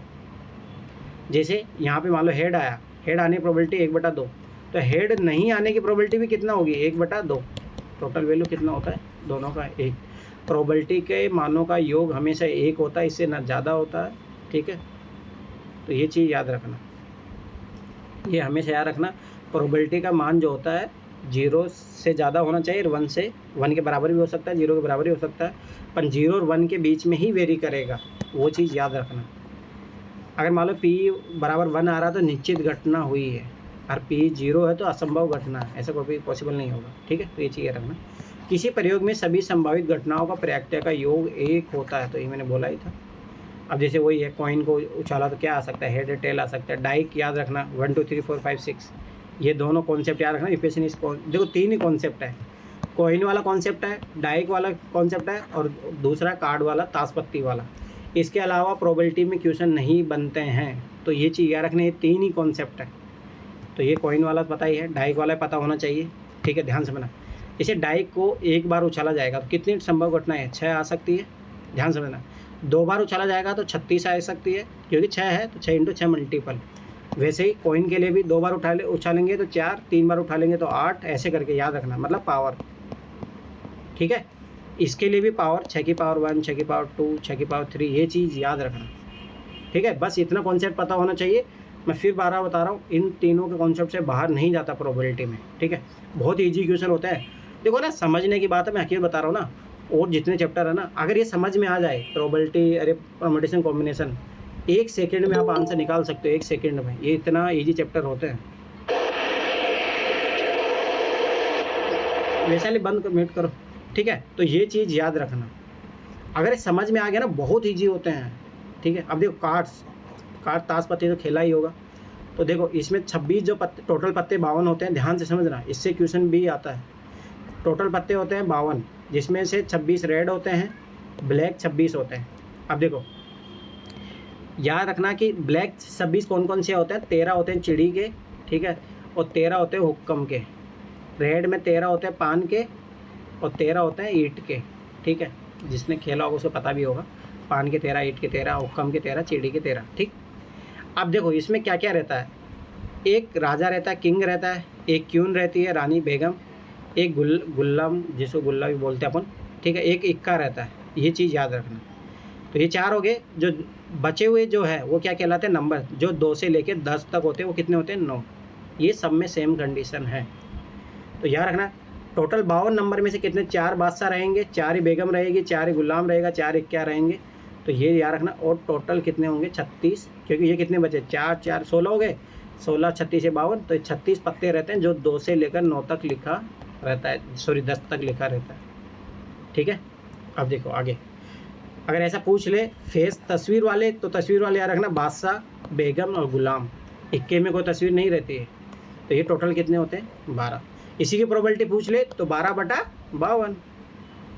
ठीक है, तो ये चीज़ याद रखना, बहुत ईजी है, बस इसको समझने वाली बात होती है। 2 कॉइन्स की बात है, तो मैंने बोला था ना, ये याद रखना, पावर चढ़ती जाएगी। तो 2 कॉइन, तो टोटल घटनाएं आने की कितनी प्रोबेबिलिटी, 4। अभी पूछ ले कि हेड आने की प्रोबेबिलिटी कितनी है, 2 हेड आने की। अब देखो 2 हेड आने की कितनी है, 1/4। तो ये याद रखना, वो सब क्वेश्चन पूछ के आ रहा, बहुत ईजी है। ठीक है, 2 की पावर 3 है 8, तो 8 प्रोबेबिलिटी, 8 घटनाएं बनेगी, 8 घटनाएं नीचे आएगी। पूछ क्या रहा है, कम से कम 1 हेड आना चाहिए, तो कम से कम 1 हेड देखो सब में आ रहा है लगभग, इसको छोड़ के कम से कम 1 हेड, तो 7/8 प्रोबेबिलिटी। बहुत ईजी क्वेश्चन होता है, बस समझने वाली बात है। डायरेक्ट की बात करें तो मैंने बोला था 6 की पावर n के लेके जाना, 2 बार बोला तो 36, 3 बार बोला तो 36 तक ही पूछेगा, ज़्यादा नहीं पूछेगा। देखो 36 पूछ लेगा टोटल, मान लो कि आप उसमें क्वेश्चन पूछेगा, लैंग्वेज रहेगी। डायरेक्ट को आपने 2 बार उछाला, ठीक है, उसमें संभव मानों की, मतलब संभव परिणामों का जिनका योग 10 से ज़्यादा हो, तो फिर उसमें थोड़ा दिमाग लगाना पड़ता है, किसका योग 10 आ सकता है, 10 से ज़्यादा होना चाहिए। तो कब आएगा, 6 और 5 11, और दूसरा 6 और 6, तो ऐसे कॉम्बिनेशन बनाने पड़ेंगे, 6 और 5। 10 से ज़्यादा बोल दे तो ये 2 ही रहेगा, 2/36 प्रोबेबिलिटी, तो 1/18 आंसर। तो ये चीज़ याद रखना, डाई का भी क्वेश्चन आया हुआ है, बहुत ईजी है, मैं फिर बार बता रहा हूँ। प्रोबेबिलिटी और ये जो है परमुटेशन कॉम्बिनेशन बहुत ईजी, अगर समझ लोगे तो उनसे भी ईजी। अब देखो खत्म हो गया, कुछ भी नहीं है इसमें, 3 ही केस है। अरे बेसिक ये फॉर्मूला याद रखना। अब आ जाओ इधर प्रोग्रेशन। तो ये देखो, ये 10th क्लास में अपने को दिया है, इसलिए इंपॉर्टेंट हो जाता है। यूपीएससी हर साल क्वेश्चन पूछती है इससे। ठीक है, अपन चाहे उसको नॉर्मल तरीके से कर लेते हैं, परंतु क्वेश्चन पूछती है यूपीएससी हमेशा। अब की बार भी इंपॉर्टेंट हो जाएगा, 1-2 क्वेश्चन जरूर आएंगे, मैं फिर बार बता रहा हूँ। ठीक है, तो समानता श्रेणी में याद रखना, समांतर, ये वर्ड इसका सिंधी विच्छेद करो, समांतर मतलब जिसमें समान अंतर हो।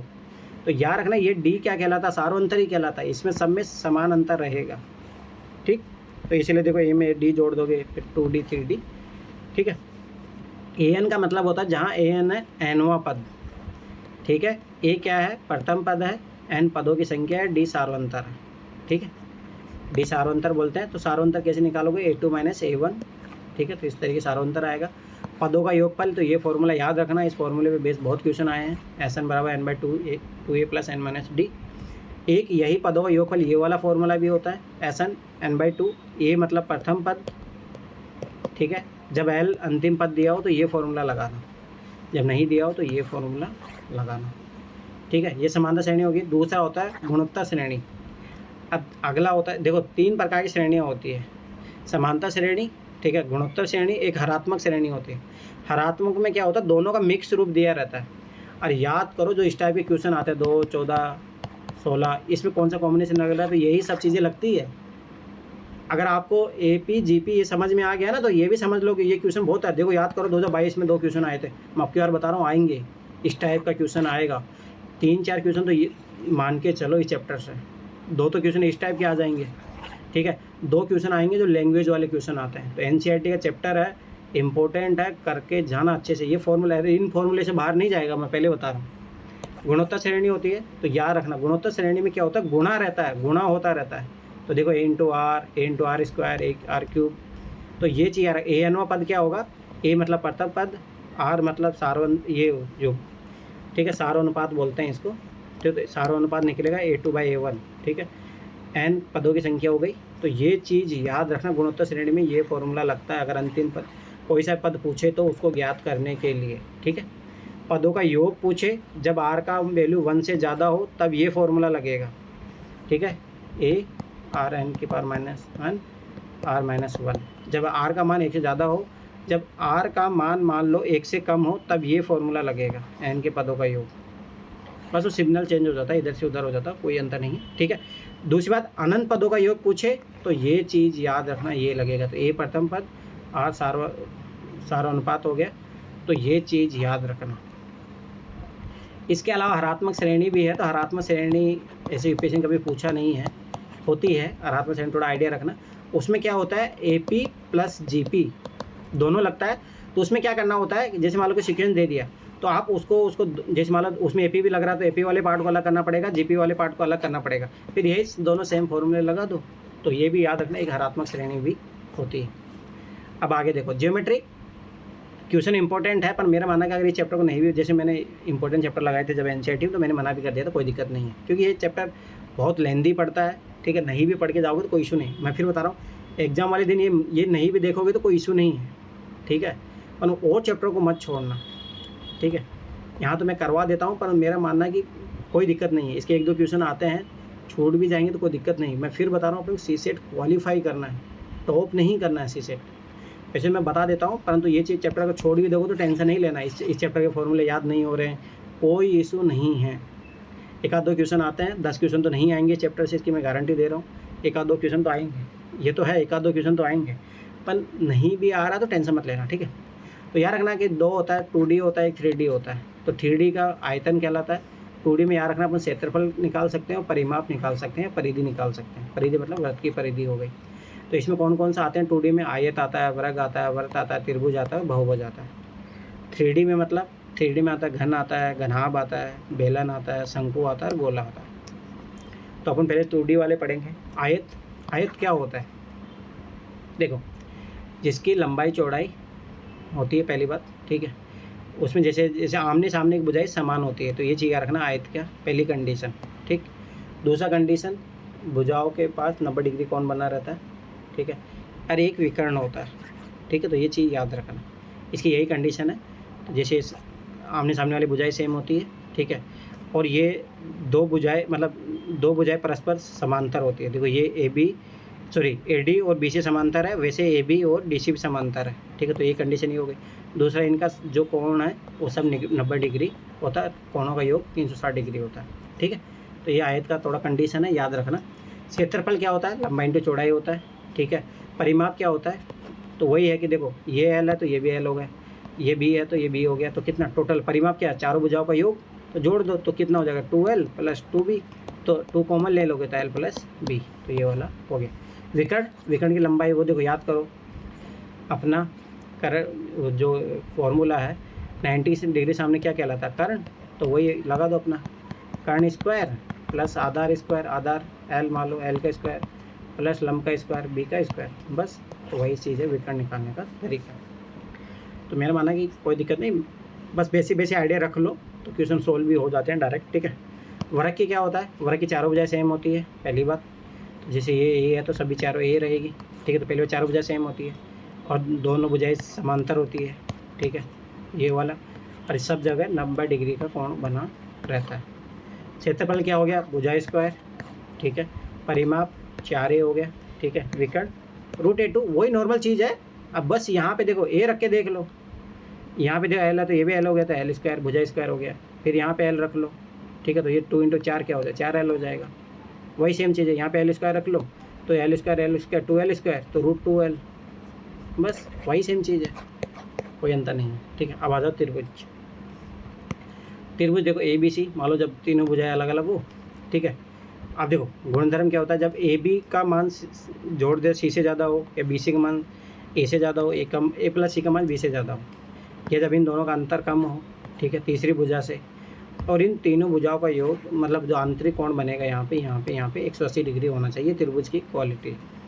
अब इन्हीं के आधार पर इनको टाइप्स ऑफ ट्रायंगल में बांटा जाता है। भुजाओं के आधार पर याद रखना, समबाहु त्रिभुज कहलाता है, समद्विबाहु के, समबाहु त्रिभुज में सारी भुजाएं सेम रहेगी, समद्विबाहु त्रिभुज में याद रखना कि 2 भुजाएं सेम रहेगी, और विषमबाहु त्रिभुज में सारी की सारी अलग रहेगी, ठीक है।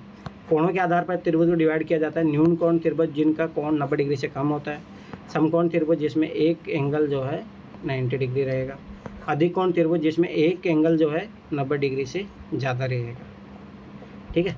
तो ये चीज़ याद रखना। त्रिभुज का क्षेत्रफल 1/2 आधार इंटू ऊंचाई, ठीक है। परिमाप a + b + c निकलता है। क्षेत्रफल निकालने के लिए अपन इस फॉर्मूले को यूज़ करते हैं मोस्टली, तो ये चीज़ याद रखना। एस क्या कहलाता है, अर्ध परिमाप कहलाता है, वो कैसे निकलेगा, a + b c को 2 से डिवाइड कर दोगे, फिर वही सारी चीज़ें सेम, ठीक है। समबाहु त्रिभुज हो, समबाहु त्रिभुज मतलब सारी भुजाएं सेम होती है, तो ए बी सी बराबर सब सेम है, तो समबाहु त्रिभुज में याद रखना कि कोण भी समान रहेंगे फिर, ठीक है। तो ऊंचाई कैसे निकलेगी, तो √3/2 अपॉन a, तो ये याद रखना, डायरेक्ट याद रखना। क्षेत्रफल √3/4a², परिमाप 3a, क्योंकि सारी भुजाएं सेम रहती है। अब आ जाओ वृत्त के बारे में। अब देखो वृत्त, पहली बात तो ये क्या कहलाती है, ये अपनी क्या कहलाएगी, व्यास कहलाएगा, ठीक है। ये यहाँ पर रहेगी तो ये जीवा कहलाती है, ठीक है। ये केंद्र हो गया अपना, ये परिधि हो गई, और इसका हाफ पार्ट, व्यास का आधा पार्ट क्या कहलाता है, त्रिज्या, ठीक है। तो ये पता होना चाहिए। तो व्यास बराबर 2r, मतलब त्रिज्या का दुगना होता है व्यास। अब देखो ये होता है त्रिज्या खंड, ठीक है। तो ये त्रिज्या खंड हो गया, तो ये दीर्घ त्रिज्या खंड हो गया, ये वाला बाहर वाला पार्ट, ठीक है। तो वही सेम चीज़, अगर चाप से अपन को यहाँ पे कुछ एंगल बना रहे हैं तो ये लघु वृत्तखंड होगा, या वृत्तखंड होगा, तो ये दीर्घ वृत्तखंड होगा, ठीक है। तो नॉर्मल चीज़ है। वृत्त का क्षेत्रफल πr², परिधि 2πr, अर्धवृत्त का क्षेत्रफल आधा कर दो बस, अर्धवृत्त का परिमाप πr + 2r, ठीक है। तो ये चीज़ याद रखना। त्रिज्य खंड का क्षेत्रफल πr² × θ/360 डिग्री, ठीक है। चाप की लंबाई θ/360 डिग्री × 2πr, बस ये चीज़ याद रखना। यहाँ पे यही आया, क्षेत्रफल पूछ रहा था, πr² आ गया। बहुभुज है, पॉलीगॉन है, अंतःकोणों का योगफल याद रखना, n - 2 × 1 × 180 डिग्री। बहुत बार ऐसा होगा डायरेक्ट है ना, फॉर्मूला बेसिक क्वेश्चन आते हैं, तो इसमें फॉर्मूला याद रखना, ज़्यादा समझने की जरूरत नहीं है, ठीक है। बाह्य कोणों का योगफल कितना होता है, 360 डिग्री, सब ऐसी हुआ था, पॉलीगॉन है तो ये, ठीक है। विकर्णों की संख्या, ये क्वेश्चन पूछा था तो मैंने बोला भी था, ये चीज़ याद रखना। तो nc2 - n, ये फॉर्मूला याद रखना, is very very important, UPSC ने क्वेश्चन पूछा हुआ है इस फॉर्मूले पे बेस, ठीक है। समबाहुभुज है, प्रत्येक अंतःकोण n - 2 × 180 डिग्री अपॉन n, ठीक है। तो n भुजाओं की संख्या हो गई, भुजाओं की संख्या निकालनी हो तो n - 2 × 180 तो प्रत्येक अंतःकोण, तो ये सब चीज़ें, ये इधर आ गया, बात वही है, ठीक है। दूसरी बात, भुजाओं का अगर 360 डिग्री अपॉन प्रत्येक बाह्य कोण करोगे तब भी निकल जाएगी भुजाओं की संख्या। समांतर चतुर्भुज जिसके सामने आमने सामने भुजाएं समान हो, ठीक है। तो ये चीज़ याद रखना। अरे दूसरी बात, ये पैरेलल होती है, ये पैरेलल होती है, ठीक है। और ए बी और सी डी बराबर होती है, बी सी और ए डी जो है पैरेलल होती है, ठीक है। क्षेत्रफल क्या होता है, आधार इंटू ऊंचाई होता है, तो ये देखो ये ऊंचाई निकालनी होती है इसमें, ठीक है। आधार ये हो गया, ऊंचाई ये हो गई। समचतुर्भुज जिसकी चारों भुजाएं सेम होती है, तो ये आपसे समांतर होगी। क्षेत्रफल, ये विकर्णों के है, विकर्ण यहाँ पे याद रखना, d1 × d1, ये विकर्ण है, तो 1/2 इंटू दोनों विकर्णों का गुणनफल। समलंब चतुर्भुज बोला हो, ठीक है, तो यहाँ पे 90 डिग्री कोण बनेगा, बस इसी याद रखना। ए बी पैरेलल है सी डी के, ठीक है। दूसरी बात, एक क्षेत्रफल कैसे आ गया, 1/2 समांतर भुजाओं का योग, ये समांतर भुजाएं b1 + b2, ऊंचाई ये वाली जो ऊंचाई आएगी, ठीक है। इसीलिए मैंने बोला देखो इसमें बहुत सारे फॉर्मूले हैं, सो मच फॉर्मूला, इसीलिए मैं मना कर रहा था चैप्टर के लिए कोई टेंशन मत लेना। ये चैप्टर छोड़ भी दोगे, 2-3 क्वेश्चन नहीं भी आएंगे तो कोई टेंशन नहीं है। मैं फिर बार बता रहा हूँ, मैं मानता हूँ कि 50 अगर मान लो कंपटीशन आप पूरे करें तो 50 से 55 ज़्यादा क्वेश्चन मत करना। अभी भी सोचो अपने पास कितने क्वेश्चन छोड़ने लायक है, 25 क्वेश्चन छोड़ने लायक है, काहे टेंशन ले रहे हो, तो ये चैप्टर नहीं भी पढ़ के जाओगे तो कोई टेंशन नहीं है, मैं फिर बार बार बता रहा हूँ। चाप की लंबाई, त्रिज्य खंड का क्षेत्रफल अपॉन 2πr। अभी इतने फॉर्मूले मुझे खुद को याद नहीं है, तो मैं खुद ही चैप्टर को नहीं पढ़ रहा हूँ, ठीक है। चाप की लंबाई अपन r/2, अपन बस ये है कि अगर याद रह जाए तो अंतर त्रिज्या त्रिभुज का क्षेत्रफल अपन अर्ध परिमाप परित्रिज्या इंटू बी इंटू से 4 इंटू त्रिभुज का क्षेत्रफल संभाव त्रिज्या अंतर त्रिज्या। अभी इतने फॉर्मूले मुझे कभी जीवन में कभी याद नहीं हुए इसलिए मैं खुद में कभी नहीं बोलता भाई। अब जो 3D के फॉर्मूले और अलग है तो कितना याद करोगे आप, खुद सोचो ना। जिसके याद करने की कैपेबिलिटी है कर लेना भाई। हाँ, अपन जो याद कर लो वो फ़ायदा मिलेगा, क्योंकि डायरेक्ट क्वेश्चन है ना, इसके बेस आते हैं, ठीक है, ये हकीकत है। आयतन पार्श्व पृष्ठीय क्षेत्र पर निकालते हैं, कुल पृष्ठीय क्षेत्र पर निकालते हैं, या कुल पृष्ठीय क्षेत्र पर, ठीक है। घनाभ, ये थोड़ा इंपॉर्टेंट है, घनाभ आप देख लिया करो। घनाभ, ये ज़्यादा गोला वोला ये नहीं पूछा यूपीएससी ने आज तक कभी। घनाभ पूछा है, उधर वर्त ये सब याद रखना, त्रिभुज थोड़ा याद रख लेना, यूपीएससी ने क्वेश्चन पूछा है तो कुछ कुछ याद रख लेना, 2-3 याद रख लेना, मेरा मानना, जैसे मैं अभी बता देता हूँ, ध्यान देना। आयत जरूर देख लेना, ऐसी क्वेश्चन पूछा है यूपीएससी ने। वर्ग जरूर देख लेना, ठीक है। त्रिभुज का भी इतना ज़्यादा नहीं, पर फिर भी एक आइडिया रख लेना बस, ठीक है। उसके अलावा वर्त तो इम्पोर्टेंट है ही, वर्त का तो देखना ही है। बहुभुज का यूपीएससी ने आज तक अभी ऐसे एक आध को क्वेश्चन पूछा तो पूछा, नहीं तो इतना ज़्यादा नहीं लेना टेंशन, ठीक है। तो ये चीज़ याद रखना, इधर भी घना पढ़ना, घन पढ़ना बस, ठीक है। आयतन तो लंबाई इंटू चौड़ाई ऊंचाई, ठीक है। आधार का क्षेत्रफल इंटू ऊंचाई, तो वही बात है। लेटरल सरफेस का एरिया, तो ये फॉर्मूला याद रखना, ठीक है। टोटल सरफेस एरिया, तो ये फॉर्मूला याद रखना। डायगोनल विकर्ण निकालना हो तब ये फॉर्मूला याद रखना। आयतन, ठीक है, तो ये 3 सन्निकट सतह क्षेत्रफल क्यों, बस ये 2 चीज़ें याद रखना। यहाँ से यूपीएससी क्वेश्चन पूछा, 2018 में क्वेश्चन आया था इससे, ठीक है। आयतन पूछे, भुजा क्यूब हो गया, पृष्ठीय क्षेत्रफल, पार्श्व पृष्ठीय क्षेत्रफल याद रखना 4a², कुल पृष्ठीय क्षेत्रफल 6 भुजा स्क्वायर होता है, विकर्ण √3, ये चीज़ याद रख, बस यही तो दोनों याद रखो। ये बेलन वेलन यूपीएससी ने क्वेश्चन नहीं पूछा है तो मेरा मानना है टेंशन मत लेना इसका, ठीक है। पूछा भी नहीं है तो टेंशन नहीं लेना। बेलन का आयतन क्या होता है, πr²h, एक आध बार पूछा भी है तो टेंशन मत लो, मैं फिर बार बता रहा हूँ, कोई टॉप नहीं करना अपने को। करो surface area 2πrh, total surface area 2πrh + 2πr², याद रख सकते तो आता है क्वेश्चन, इतना तो मैं बता रहा हूँ। तिर्यक ऊंचाई हो गया, ये वाला तिर्यक ऊंचाई कहलाता है। शंकु आयतन 1/3 πr², कवर सरफेस एरिया हो गया πrl, total surface area πrl + πr²। गोले का वही सेम चीज़, आयतन 4/3 πr², total surface area 4πr²। तो टेंशन मत लेना, मेरा मानना है, ठीक है। अर्धगोले क्षेत्रफल 2/3 πr³, cover surface area 2πr², total surface area 3πr²। अब इस शंकु के चिन्ह के पढ़ोगे भी नहीं, मैं फिर बार बता दूँ, टेंशन मत लेना। और एनसीईआरटी में उस टाइम भी चैप्टर मैंने मना कर दिए थे चैप्टर पढ़ने के लिए, तो इतना नहीं। आयतन 1/3 πr², आज के मुझे खुद को याद नहीं, मैं तो सब बोल रहा हूँ। वक्र का पृष्ठीय क्षेत्रफल πr + l, मुझे 10th क्लास में भी इसी में नंबर कटे थे मेरे थोड़ा कोई फालतू का है।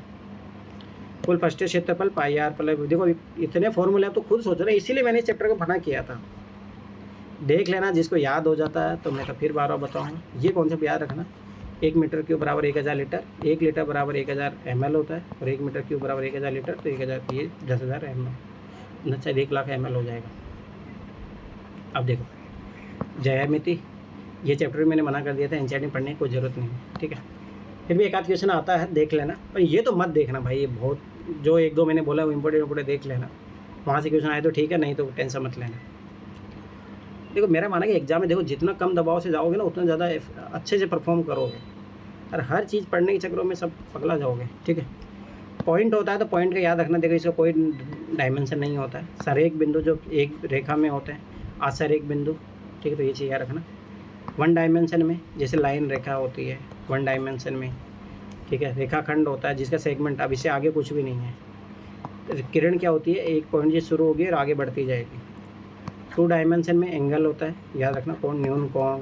न्यून कोण क्या होता है, जिसका एंगल 0 से लेकर 90 डिग्री तक हो। समकोण 90 डिग्री होता है, अधिक कोण 90 से लेकर 180 डिग्री तक होता है। ऋजु कोण क्या होता है, याद रखना, 180 डिग्री को ऋजु कोण बोलते हैं, ये थोड़ा याद रखना। प्रतिवर्ती कोण जो 180 से लेकर 360 डिग्री के बीच में मूव ऑन करता हो। संपूर्ण कोण मतलब 360 डिग्री एंगल। तो ये लैंग्वेज देगा क्वेश्चन में, तो इसलिए इंपॉर्टेंट है। पूरा कोण याद रखना, जो 90 डिग्री कंप्लीट करता हो दोनों मिला के। संपूरक कोण मतलब जो 180 डिग्री कंप्लीट करते हैं साथ में। लंब क्या होता है, जैसे AB पे सी डी लंब है, लंब याद रखना 90 डिग्री कौन बनाएगा। तो सी डी लंब है ए बी पे, तो ये चीज़ याद रखना। तो सी डी बी ये 90 डिग्री होगा और सी डी ए ये भी 90 डिग्री एंगल होगा। अपने को पता है एक रेखा पे 180 डिग्री कौन बनता है। लंब समद्विभाजक जब एक कोई लंब एक रेखा को दो समान भागों में विभाजित करता हूँ, ठीक है, तो ये चीज़ याद रखो, उसको लंब समद्विभाजक बोलते हैं। अर्धक जब एक एंगल को दो पार्ट में डिवाइड करता हूँ, ठीक है। शीर्षभूमि कोण ये सामने आमने सामने कोण जिसमें समान होता हो। तिर्यक कोण ये चीज़ याद रखना। अभी ये क्वेश्चन बहुत पहले पूछे थे, एक आध बार पूछे, तो टेंशन मत लेना, इसलिए मैंने चैप्टर नहीं लगाए थे इंपॉर्टेंट में, ठीक है। अब देखो ये है संगत कोण कौन होते हैं। एक कोण ये 5 और 2 6 3 8 और 4 7 सॉरी 3 7 लिखा है। देखो 1 और 5 संगत कोण, हाँ सही है, सही 1 और 5 संगत कोण है, 2 और 6 संगत कोण है, 3 और 7 संगत कोण है और 4 और 8 संगत कोण है, ठीक है। और जब L और M पैरेलल हो तो 3 और 5 याद रखना, 3 और 5 अंतर कोण होंगे, 4 और 6 अंतर कोण है। बाह्य कोण क्या हो गए, 1 और 7 हो गए और 2 और 8 बाह्य कोण हो गए, ठीक है। अभी देखो 1 + 4 180 डिग्री होगा, ये बात सही है, अपने पता ही है। 5 और 4 ये भी चाहिए याद रखना, 5 और 4 भी 180 डिग्री होगा। तो ये एंगल में पूछता है व्हेन L और M जब पैरेलल हो तो तिर्यक एक ही और बने अंतर कोणों का योग 180 डिग्री होता है। तो ये चीज़ याद रखना, ठीक है। 1 + 8 ये देखो 1 + 8 2 + 7 हो गए, ठीक है। 3 + 6 ये 180 डिग्री होता है, छोड़ो वो इतना ज़्यादा इंपॉर्टेंट नहीं है। दूसरी बात ये चीज़ याद रखना, जैसे यहाँ x बना ये, तो ये वाला जो कोण होगा इन दोनों कोणों का योग होगा, और वैसे सेम चीज़ यहाँ पे इन दोनों का कोण का ये वाला जो कोण होगा वो योग होगा। त्रिभुज तो मैंने बताया था न्यून कोण त्रिभुज, ठीक है। सी इसका जहाँ पे दो भुजाओं का योग का स्क्वायर तीसरी वाली भुजा से ज़्यादा हो तो न्यून कोण त्रिभुज। समकोण त्रिभुज में बराबर रहेगा, तो इसीलिए वो फॉर्मूला लगाते हैं अपन, याद करो, कर्ण बराबर ये वाला फॉर्मूला जो लगाते हैं। अधिक कोण त्रिभुज में जब ये दोनों भुजाओं के स्क्वायर का योग तीसरी भुजा से छोटा हो तो अधिक कोण त्रिभुज कहलाता है। अब देखो मैं फिर बता रहा हूँ, इन दोनों चैप्टर की टेंशन मत लेना, क्योंकि यूपीएससी में एक आध दो क्वेश्चन आएंगे तो कोई दिक्कत नहीं है, ठीक है। माध्यिका क्या होता है, देखो AD BC पर माध्यिका है, AD जो है BC पर माध्यिका है, क्योंकि दो पार्ट में डिवाइड कर रही है, ठीक है। केंद्रक क्या होता है, देखो ये सबका केंद्रक है। ऊंचाई लंब AD जो लंब है BC पे, लंब केंद्र क्या होता है, जब ये सारे 90 डिग्री बना रहे हो और यहाँ पे जो केंद्र लंब केंद्र कहलाएगा। अर्धक जब दो पार्ट में डिवाइड करता हो कोण को, ठीक है, छोड़ो अभी देखो ये सेम कोण रहेगा, ये वाला, ठीक है। अंत केंद्र हो गया ये, ठीक है, छोड़ो। लंब समद्विभाजक ये 90 डिग्री बना रहा है, दो पार्ट में डिवाइड कर रहा है। परिकेंद्र सबका एक ही केंद्र होगा इनका। सर्वांग सम तो ये नियम जानते ही होंगे, जब जिनका देखो सर्वांग सम की प्रॉपर्टी होती है कि दोनों, जैसे मान लो ताजमहल है, ताजमहल का अपन कोई खिलौना बना रहे हैं तो सर्वांग सम होनी चाहिए। इसकी लंबाई मान लो 4 है तो इसके अनुपात में ही होनी चाहिए, वैसा ही सेम चीज़ होता है। जैसे AB बराबर, देखो AB बराबर DE है, ठीक है। BC बराबर क्या है, DF है। तो वो सारी चीज़ें AC बराबर EF है, एंगल समान होना चाहिए, तो ये त्रिभुज सर्वांग सम कहलाता है। तो यहाँ पे 3 प्रॉपर्टी होती है, पढ़ा होगा 10th क्लास में। पहले साइड के आधार पर भी अपन प्रूव कर सकते हैं, एंगल के आधार पर भी, राइट एंगल समकोण त्रिभुज कर्ण जो होता है। तो ये चीज़ रखना, प्रूफ देने वाला पूछेगा नहीं, अपने को मतलब नहीं। समरूप जब त्रिभुज होते हैं तो समरूप त्रिभुज होने के लिए AB रेशियो समान होना चाहिए, AB बराबर DE, BC बराबर EF और AC बराबर DE, और एंगल के आधार पर भी अपन कर सकते हैं। तो इसकी भी 3 प्रॉपर्टी होती है, एंगल के आधार पर, या तीनों भुजाएं सेम हो, या तीनों एंगल सेम हो, या दो भुजा एक एंगल सेम हो, ठीक है। तो ये चीज़ याद रखना। अब मैं फिर बता रहा हूँ कोई काम का नहीं है, टेंशन मत लेना है। 2 चैप्टर मैं फिर बता रहा हूँ, आखिरी टाइम भी रिवाइज मत करना इनको, कोई मतलब नहीं। एक आध क्वेश्चन देख लो, कोई टेंशन मत लेना। थेल्स पर में XY देखो ये पैरेलल है BC के, तो AX अपॉन AB, तो ये AY अपॉन AC और XY अपॉन BC थेल्स पर में है। भाई कहाँ पहली बात अप्लाई नहीं कर पाओगे, याद नहीं कर पाओगे, क्या मतलब है, टेंशन मत लेना इनका। मैं फिर बता रहा हूँ 25-30 क्वेश्चन अपने जो उधर चैप्टर है ना उधर से निकल जाएंगे, तो उतना टेंशन मत लेना। सर्किल हो गया, ठीक है। देखो OD जो है लंब है AB पे, तो जीवा कहलाएगी ए बी और जीवा सी डी है। ये देखो, ये भी जीवा, ये भी जीवा, तो जीवा ए बी और सी डी जीवा, ठीक है। ए डी बराबर डी बी होगा जब लमसमदीबाजी करेगा इसको। तो ए ओ बी, यहाँ पे देखो ए ओ बी और सी ओ डी ये कौन बराबर होंगे, तो ओ ई, ये किधर आ गया, छोड़ो, चाप ए बी चाप सी डी छोड़ो। मैं फिर बार बता रहा हूँ, मेरे खुद को समझ में नहीं आता इतना क्या ही करना है इसका। सीख लो अपन इस कॉन्सेप्ट सर जैसे, के ऊपर से जा रहा है। अरे ऐसे कोई जरूरी नहीं है, मैं फिर बारह बता रहा हूँ ये चैप्टर, मैं फिर बता दूँ। आप तो छोड़ दो ना फिर। मान के चलो, अगर मान लो कि मैक्सिमम इन मान लो 2 चैप्टर 5 क्वेश्चन आए, तो मैं इतना गारंटी बता रहा हूँ 1-2 क्वेश्चन तो बना लोगे आप। और मैं फिर बता रहा हूँ इतना मगजमारी करने की जरूरत नहीं है। जैसे ये इस कॉन्सेप्ट पे अब की बार क्वेश्चन आया था, इस कॉन्सेप्ट पे आया था, जब यहाँ पे एंगल एक्स होता तो इसका दुगना यहाँ पे बनता, बस ये एंगल एक कॉन्सेप्ट। अब मुझे बताओ इतनी सारी चीज़ें, उसमें से एक छोटी सी चीज़ में क्वेश्चन आ रहा, पहली बार तो याद ही नहीं कर पाओगे, पढ़ के भी अपना टाइम ख़राब करोगे। तो ये बस थोड़ा कॉन्सेप्ट याद रखना कि मेरा मानना है टेंशन मत लेना, इसका छोड़ भी दोगे तो कोई दिक्कत नहीं है। तो देखो छोड़ो, मेरा मानना रहने दो इसको, कोई मतलब नहीं है। क्योंकि देखो इतने सो मच इतने फॉर्मूलाज है, आप खुद कंफ्यूज हो जाओगे, अप्लाई भी नहीं कर पाओगे। फिर बता रहा हूँ इस एग्ज़ाम में अपने को टॉप नहीं करना है, ठीक है। चलो इधर आ जाओ अब।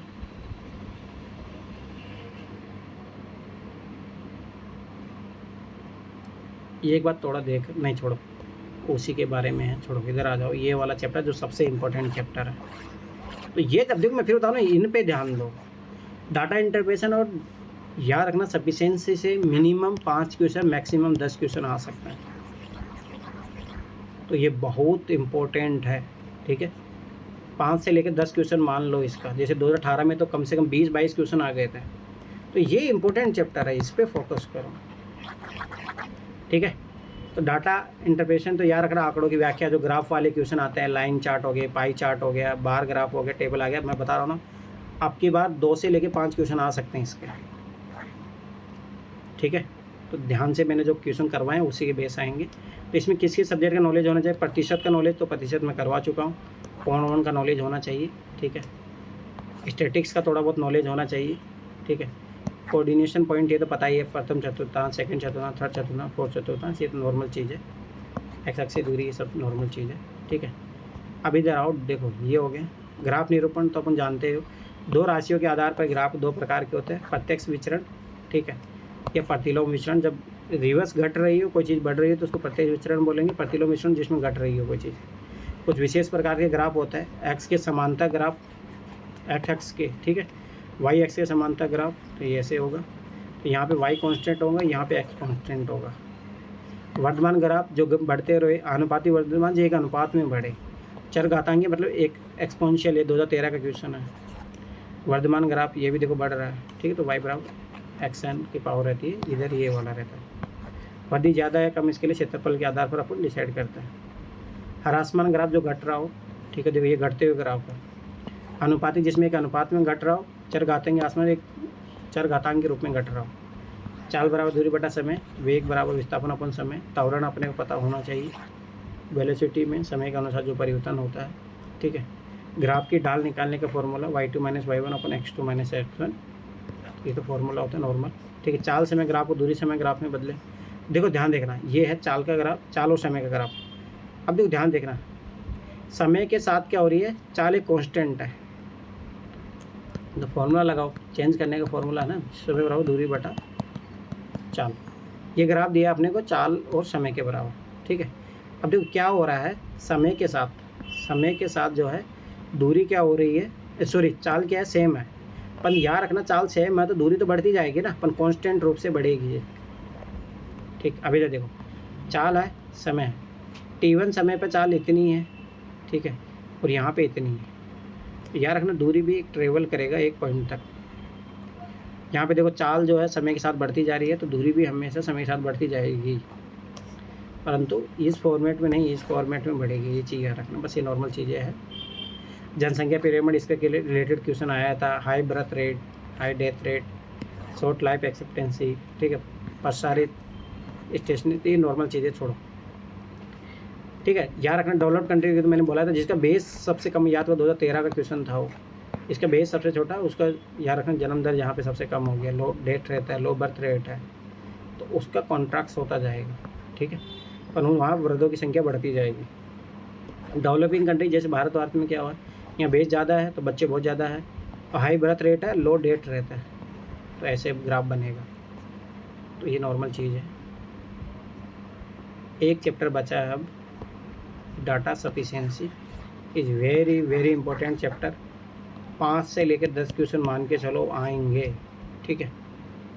अब देखिए बस ये 3-4 कंडीशन है, 4 कंडीशन है, बस इन्हीं को ही माइंड में रखना। पहली बात, जब भी आप वो स्टेटमेंट देखोगे तो ये चीज़ याद रखना कि मिनिमम इन्फॉर्मेशन का यूज़ करते हुए आपको आंसर निकालना है।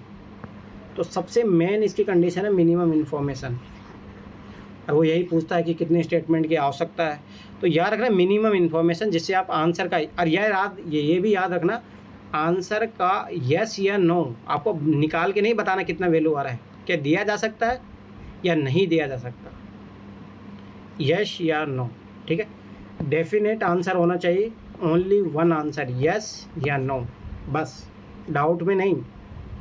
इसीलिए वहाँ प्रोबेबिलिटी वाले केस को नहीं गिनते अपन, कंफर्म होना चाहिए 100%। तो रिलेशनशिप वाले क्वेश्चन में थोड़ा ध्यान रखना ये चीज़। किसी एक ही प्रश्न के 2 भिन्न कथनों में भिन्न भिन्न उत्तर हो सकता है, तो ये चीज़ याद रखना। अपन अपने को डेफिनेट आंसर चाहिए। मान लो किसी एक कथन का यूज़ किया तो 7 आ रहा है, एक आ रहा 3 नहीं, तो अपन आंसर नहीं बता पा रहे हैं यहाँ पे, तो ये चीज़ याद रखना, नो, ठीक है।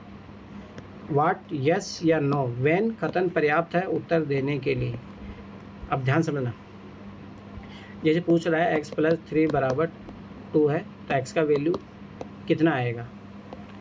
अब मान लो कि स्टेटमेंट दिया है, उसके x स्टेटमेंट बोला कि 4 आ रहा है S2, इससे भी क्या आंसर आया, दोनों स्टेटमेंट से पता लग रहा है कि ये आंसर नहीं है। तो ये चीज़ याद रखना कि यस और नो ये दोनों बहुत इंपॉर्टेंट है डाटा सफिशिएंसी में। आपके पास 2023 में ना कुछ क्वेश्चन नो के बेस पे भी आए थे, हाँ, कि इसका उत्तर जवाब नहीं दिया जा सकता, इसका जवाब दिया जा सकता है, ये चीज़ दोनों याद रखना। और दिया जा सकता है तो कितने स्टेटमेंट चाहिए, नहीं दिया जा सकता तब भी उसके लिए कंफर्म करने के लिए कि हाँ इनका यूज़ करते हुए हम नहीं बता पा रहे। तो ये 4 कंडीशन याद रखना बस डाटा सफिशिएंसी में। मैं 2023 वाला पेपर कराऊंगा तब समझ में आ जाएगा। कंप्लीट हो गया। अब देखो रीजनिंग के अपने टॉपिक बचे हैं, ठीक है, तो लगभग 2 दिन में वो कंप्लीट हो जाएंगे, ठीक है। फिर उसके बाद में अपना पेपर जो है अपना कंप्लीट करेंगे, उसको 2 दिन उसमें लग जाएंगे। 4 दिन में काम कंप्लीट हुआ, ठीक है। 9-10 तारीख तक मान के चलो फाइनल क्लास जो होनी रहेगी मेरे 10 तारीख तक होगी, ठीक है। और एक दिन जो रहेगा, एक दिन भी नहीं लगेगा वो ट्रिक व्रिक बताने में, वो तो ऑलरेडी मैं बता ही चुका हूँ, तो इतना कोई इशू नहीं है, ठीक है।